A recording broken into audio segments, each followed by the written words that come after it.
অন্তর্বর্তীকালীন সরকার বিশ্বের যে গণতান্ত্রিক প্রক্রিয়া, সেই প্রক্রিয়া অনুযায়ী ভোটের একটি সময় ঘোষণা করেছে। সকলেই আপনারা জানেন।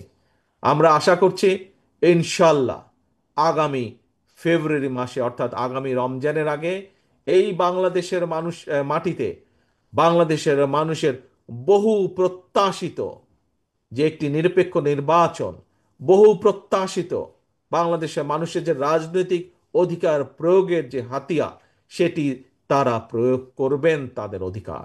এবং সেই প্রক্রিয়ার মাধ্যমে বাংলাদেশের মানুষ তাদের ভবিষ্যৎ দেখভালের জন্য, সঠিকভাবে দেখভালের জন্য তারা কাউকে না কাউকে নির্বাচিত করবেন।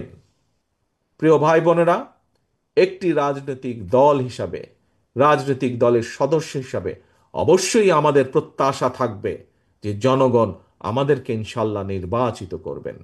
কিন্তু শুধু নির্বাচিত করলে হবে না। নির্বাচিত ভাই আপনি হয়ে গেলেন ইনশাল্লাহ, বা ইনশাল্লাহ নির্বাচিত আপনি হয়ে যাবেন যদি আপনি জনগণের আস্থা অর্জন করতে পারেন। জনগণের আস্থা, জনগণের বিশ্বাস ধরে রাখার মাধ্যমে, জনগণের আস্থা, জনগণের বিশ্বাস অর্জন করার মাধ্যমে আপনি ইনশাল্লাহ হয়তো জিতে গেলেন। কিন্তু তার পরের বিষয়গুলো কিন্তু আরো গুরুত্বপূর্ণ, তার পরের বিষয়গুলো কিন্তু আরো কঠিন, তার পরের বিষয়গুলো কিন্তু আরো অনেক অনেক বেশি প্রয়োজনীয়। কি সেটি? দেশকে সঠিকভাবে পরিচালনা করা। একটু আগে আমার বক্তব্যে আমি বলেছি আমাদের সামনে অনেকগুলো চ্যালেঞ্জ আছে, অনেকগুলো চ্যালেঞ্জ আছে। কি সেই চ্যালেঞ্জ? একটা দুইটা করে দুই চারটাও যদি আপনাদের সামনে, সবাই আপনারা জানেন বিষয়গুলো, সবাই আপনারা এই ঘরে উপস্থিত প্রতিটা মানুষ আপনারা জানেন। আমাদের প্রচুর বেকার আছে সারা বাংলাদেশে, তরুণদের মধ্যে, যুবকদের মধ্যে প্রচুর বেকার আছে। এই শিক্ষিত বেকার হোক, অল্প শিক্ষিত বেকার হোক, এই বেকারদের কর্মসংস্থানের ব্যবস্থা করতে হবে। করতে হবে না আমাদেরকে? করতে হবে তো। আমাদের নদী নালা খাল বিলগুলো শুকিয়ে গেছে।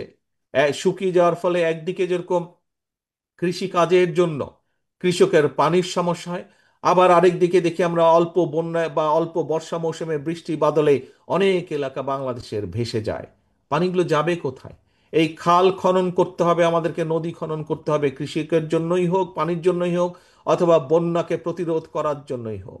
বসুন্ধরা টিস্যু, অশুদ্ধতার বিরুদ্ধে এক বিন্দুও ছাড় নয়। আমাদের শিক্ষার কি অবস্থা? আপনাদের প্রত্যেকেরই আত্মীয় স্বজন, সন্তান, নিজেদের সন্তানরা এই দেশে পড়ালেখা করছে। আপনারা কম বেশি প্রত্যেকেই এই ব্যাপারে আপনারা সঠিকভাবে আপনারা জানেন যে সেই শিক্ষা ব্যবস্থা বদলাতে হবে।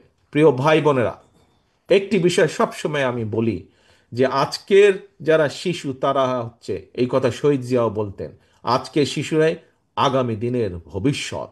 আমরা যদি এই শিশুদেরকে আজকে সঠিকভাবে গড়ে তুলতে পারি, একজন গার্জিয়ান হিসেবে, এখানে প্রত্যেকেই গার্জিয়ান, প্রত্যেকেরই সন্তান সন্ততি আছে, একজন শিশুকে যদি আজ সঠিকভাবে গড়ে তোলা যায়, কাল সে দেশকে সঠিকভাবে গড়ে তুলতে পারবে। কাজে আমাদের এই শিক্ষা ব্যবস্থাকে ঠিক করতে হবে। শিক্ষা ব্যবস্থার কি দরকার, কি অবস্থা আপনারা জানেন। প্রিয় ভাই বোনেরা, বাংলাদেশের মানুষের স্বাস্থ্যের ব্যবস্থার পরিবর্তন করতে হবে। বাংলাদেশের মানুষের, ঢাকা শহরে যারা শহরে থাকে হয়তো মানুষ কম বেশি চিকিৎসা পায়, কিন্তু গ্রামে গঞ্জে যেই মানুষগুলা থাকে তাদের এই স্বাস্থ্য সুবিধা থেকে বিভিন্নভাবে তারা বঞ্চিত। এটিকে কিছুটা হলেও আমাদেরকে উন্নত করতে হবে। এরকম আরো অনেকগুলো ব্যবস্থা আছে, শিক্ষা বলেন, স্বাস্থ্য বলেন, কৃষি বলেন। এই চ্যালেঞ্জগুলো আমাদের গ্রহণ করতে হবে। এই বিষয়গুলোর প্রতি আমাদেরকে নজর দিতে হবে, কারণ এইগুলি হচ্ছে মানুষের চাওয়া, এগুলি হচ্ছে মানুষের পাওয়া।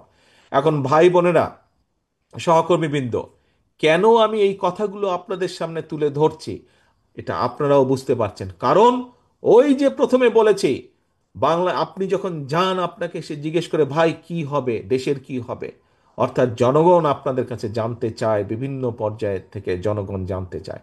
কারণ জনগণ মনে করে বিএনপি তাদের জন্য কিছু একটা ভালো মন্দ করতে পারবে। আপনি রাজনৈতিক নেত্রী মানুষের কথাই বলেন অথবা নিরপেক্ষ মানুষের কথাই বলেন, প্রত্যেকের একটি আস্থা, কম বেশি আস্থা বিশ্বাস বিএনপির আছে। তারা চায়, তারা প্রত্যাশা করে বিএনপি এই দেশের মানুষের জন্য গঠনমূলক কাজ করবে। কিন্তু এখানে বিরাট একটি কিন্তু আছে প্রিয় ভাই বোনেরা। এই যে বিএনপির যেই প্রত্যাশা, বিএনপির যে পরিকল্পনা দেশকে সামনে এগিয়ে নিয়ে যাওয়ার, মানুষের জীবনযাত্রা কিছুটা ভালো করার, এই পরিকল্পনা যাতে বাস্তবায়িত না হতে পারে তার জন্য কিন্তু ষড়যন্ত্র চলছে, ধীরে ধীরে তার জন্য ষড়যন্ত্র চলছে। তাই এই পরিকল্পনাকে ভণ্ডুল করে দেওয়ার জন্য, একই সাথে দেশ যাতে গণতান্ত্রিক অবস্থায় ফিরে আসতে না পারে, মানুষের ভোটের অধিকার যাতে বাস্তবায়িত হতে না পারে, সেইটাকেও ভণ্ডুল করে দেওয়ার জন্য কিন্তু বিভিন্ন জায়গায় ষড়যন্ত্র চলছে, ষড়যন্ত্র শুরু হয়েছে।